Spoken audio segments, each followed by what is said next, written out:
Hey, Nick Adolphson here from the Maine Christian Civic League. In the year 1607, a group of people that we now know as the Pilgrims began a 13-year journey, a journey that only grew increasingly difficult. It was 13 years of being nomads, without a home, cast out of their country, cast away and persecuted because their government condemned the way that they worshiped God.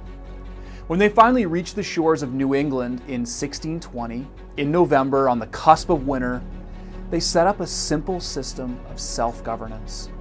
Quote, "For the glory of God and the advancement of the Christian faith." They had come for freedom, and religious freedom in particular.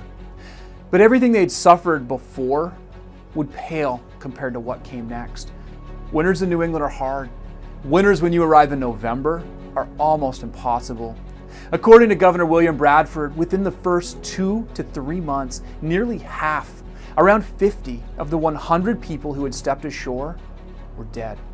No family escaped the heartbreak. Yet, through God's miraculous provision that included not one, but 2 Indian friends who spoke English and taught them how to plant, hunt, and survive, they pressed on.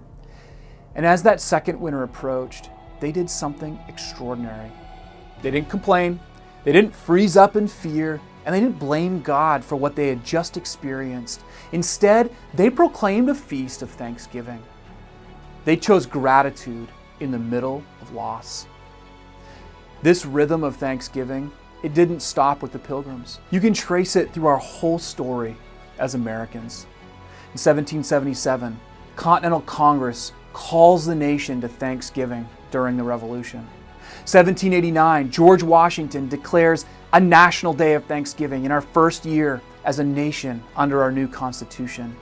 The War of 1812, President James Madison calls the country to give thanks even as the war rages. 1863, President Abraham Lincoln proclaims Thanksgiving in the middle of the Civil War, not after the victory, but in the midst of the darkness.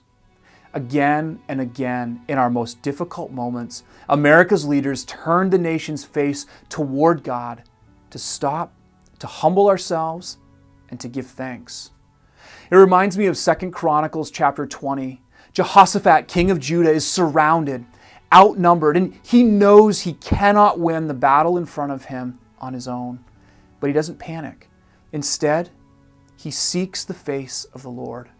And right before the battle, they sing these words, "Give thanks to the Lord, for his steadfast love endures forever."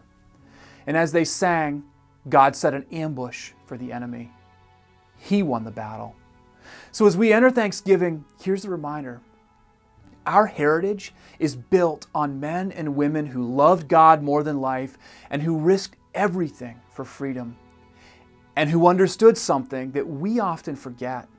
True gratitude to God is a powerful act of defiance against the enemy. So as we enter this week of Thanksgiving, whatever your circumstances, let your heart be filled with gratitude.